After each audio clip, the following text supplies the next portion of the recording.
आज के अखबार में खबर आई है कि गाजियाबाद के कौशांबी में क्रिश्चियन मिशनरीज कन्वर्जन करा रही थी।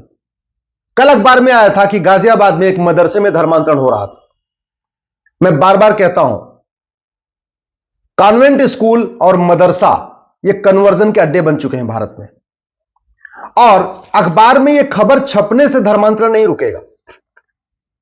गाजियाबाद उत्तर प्रदेश में आता, उत्तर प्रदेश में योगी आदित्यनाथ जी मुख्यमंत्री है, इसके बावजूद मिशनरीज की इतनी हिम्मत पड़ रही है कि गाजियाबाद में आके धर्मांतरण करा रहे हैं। मैं बार बार कहता हूं, डॉक्टर बहुत अच्छा हो, जब तक दवा अच्छी नहीं होगी बीमारी ठीक नहीं होगी। ड्राइवर बहुत अच्छा हो, जब तक गाड़ी अच्छी होगी नहीं अच्छी होगी, यात्रा सुरक्षित नहीं होगी। मिस्त्री भले अच्छा हो, लेकिन जब तक सीमेंट बालू अच्छा नहीं होगा, घर सुरक्षित नहीं होगा। सच्चाई यह है कि हम 9 राज्यों में खत्म हो चुके हैं, 200 जिलों में खत्म हो चुके हैं, 900 तहसीलों में खत्म हो चुके हैं, और उसका मूल कारण है धर्मांतरण, घुसपैठ और जनसंख्या विस्फोट। और यह धर्मांतरण, घुसपैठ और जनसंख्या विस्फोट यह मठ मंदिर बनाने से नहीं रुकेगा, भागवत कथा करने से, राम कथा करने से, देवी जागरण कराने से नहीं रुकेगा, यह अखबारों में खबर छपने से नहीं रुकेगा, यह मीडिया में डिबेट करने से नहीं रुकेगा, सोशल मीडिया में वीडियो शेयर करने से धर्मांतरण का या फोटो डालने से धर्मांतरण नहीं रुकेगा, नेताओं के भाषण से धर्मांतरण नहीं रुकेगा, अभिनेताओं के फिल्म बनाने से धर्मांतरण नहीं रुकेगा, लेखकों के लेख लिखने से धर्मांतरण नहीं रुकेगा, कवियों के कविता पाठ करने से धर्मांतरण नहीं रुकेगा। धर्मांतरण रुकेगा केवल और केवल कठोर कानून बनाने से, और कोई तरीका नहीं है। इसका सीधा सीधा उदाहरण देख लीजिए। योगी जी कितने मेहनत के साथ काम करते हैं, इसके बावजूद भी गाजियाबाद जो दिल्ली से बिल्कुल सटा हुआ है, और गाजियाबाद का कौशांबी मोहल्ला जो बिल्कुल दिल्ली के आनंद विहार के बॉर्डर पे है, मतलब रोड के एक तरफ कौशांबी है, दूसरी तरफ आनंद विहार है, एक तरफ गाजियाबाद है रोड के, दूसरी तरफ दिल्ली है, वहां पे धर्मांतरण हो रहा है। और अमेरिका की मिशनरी आई है, वो भी धर्मांतरण शामिल थी वहां पे। हम कैसा वीजा दे रहे हैं कि लोग वीजा लेके आते हैं और धर्मांतरण कराते हैं, क्योंकि उनको खौफ नहीं। हमने वीजा में कंडीशन नहीं डाली कि अगर आपने भारत में आके धर्मांतरण कराया तो आपको 50 साल की सजा होगी, हमने वीजा में डाला ही नहीं। तो लोग वीजा लेके आ रहे हैं, दिल्ली में भी धर्मांतरण करा रहे हैं, बस्तर में भी धर्मांतरण करा रहे हैं, उड़ीसा में भी जाके धर्मांतरण कराते हैं, और छत्तीसगढ़ में भी धर्मांतरण कराते हैं। धर्मांतरण हमारी राष्ट्र की सुरक्षा के लिए खतरा है। मुगलों के टाइम में धर्मांतरण हुआ, अंग्रेजों के टाइम में धर्मांतरण हुआ, आज भी धर्मांतरण हो रहा है। कांग्रेस के शासन में भी धर्मांतरण हो रहा था, सपा के शासन में भी धर्मांतरण हुआ, बसपा के शासन में धर्मांतरण हुआ, अब योगी जी मुख्यमंत्री तब भी धर्मांतरण हो रहा है। क्यों? क्योंकि हमने किसी कानून में नहीं लिखा कि धर्मांतरण राष्ट्र की सुरक्षा के लिए खतरा है। यह पुराना वाला इंडियन पिनल कोड है, इसमें भी कहीं नहीं लिखा गया धर्मांतरण राष्ट्र की सुरक्षा के लिए खतरा है। यह नया वाला भारतीय न्याय संहिता है, इसमें भी कहीं नहीं लिखा हुआ है धर्मांतरण राष्ट्र की सुरक्षा के लिए खतरा है। न पुराने वाले आईपीसी में धर्मांतरण के खिलाफ हमने चैप्टर डाला, न नई आईपीसी में धर्मांतरण पे कोई चैप्टर है। धार्मिक भावना आहत करना अपराध है, यह पुराने वाले आईपीसी में भी था। धार्मिक भावना आहत करना अपराध है, ये नई भारतीय न्याय संहिता में भी अपराध है, लेकिन धर्मांतरण अपराध नहीं। जरा सोचिए कितनी कि धार्मिक भावना आहत कर दिया तो अपराध, लेकिन किसी को कन्वर्ट कर दिया तो अपराध नहीं। वो राज्यों पे हमने छोड़ा है, हमने उसको सेंट्रल लेवल पे डाला नहीं। अरे धर्मांतरण हमारी राष्ट्र की एकता अखंडता के लिए खतरा है। जिन 9 राज्यों में हिंदू खत्म हो चुके हैं, वहां क्या सिचुएशन आपको पता है।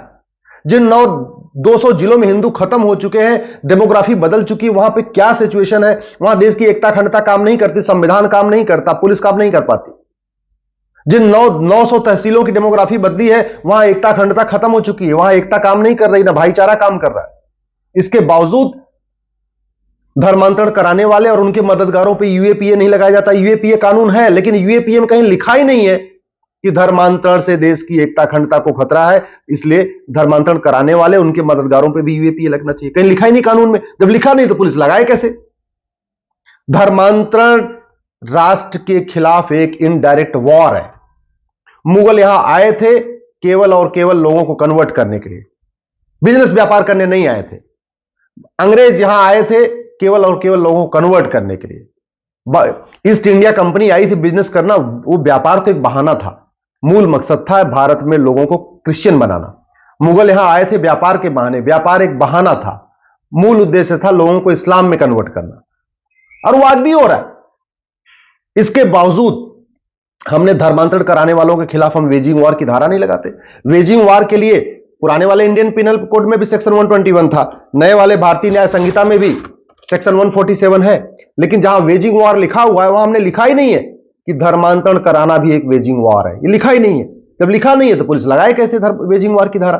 हालांकि वेजिंग वॉर करने पे आजीवन कारावास, फांसी की सजा है, लेकिन वहां कहीं यह नहीं लिखा हुआ है कि conversion is a waging war.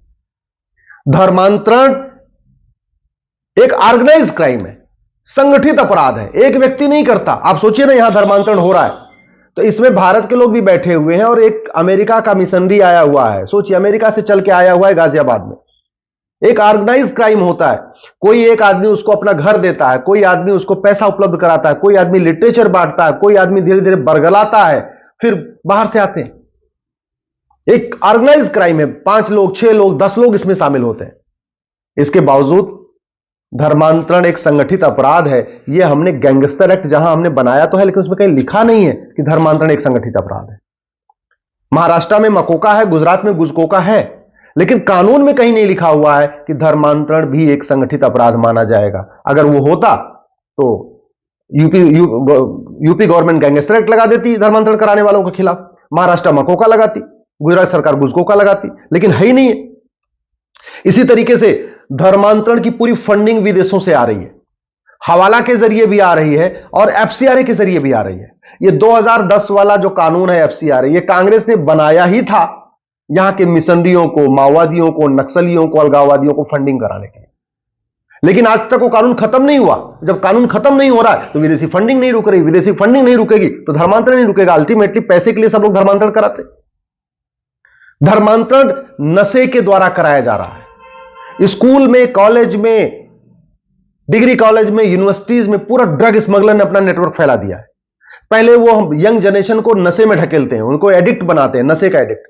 किसी को गांजे का एडिक्ट बना देंगे, किसी को शराब का एडिक्ट बना देंगे, किसी को किसी और नशे का, अफीम का एडिक्ट बनाएंगे, किसी को चरस का एडिक्ट बनाएंगे।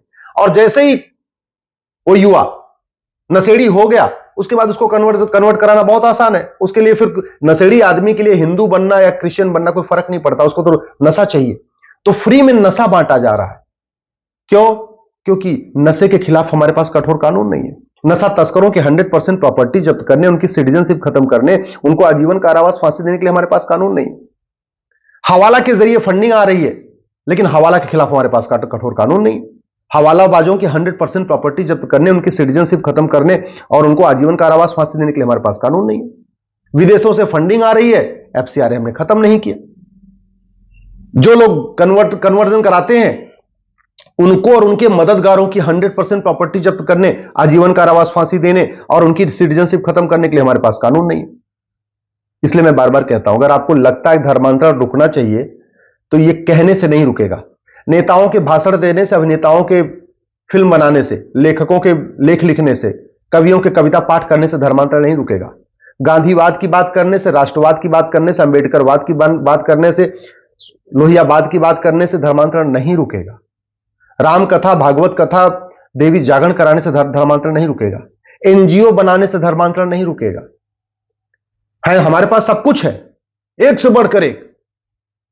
नेता भी हैं, अभिनेता भी हैं, लेखक भी हैं, बुद्धिजीवी भी हैं, पत्रकार भी हैं, कलमकार भी हैं, डिबेट करने वाले भी एक से बढ़कर एक हैं। बड़े बड़े भगवत कथावाचक, कृष्ण कथावाचक, राम कथावाचक, जागरण करने वाले कवि बड़े बड़े हैं। सब कुछ तो है, लेकिन जानते क्या नहीं है? कठोर कानून नहीं है। मेरी बात से सहमत हो? इस वीडियो को अधिक से अधिक शेयर करिएगा। और एक बात याद बता दूं आपको, दल गुलामी छोड़ दीजिए। आज के नेता, अभिनेता, लेखक, बुद्धिजीवी, पत्रकार, कलमकार 25 साल के बाद आपके बच्चों को बचाने नहीं आएंगे।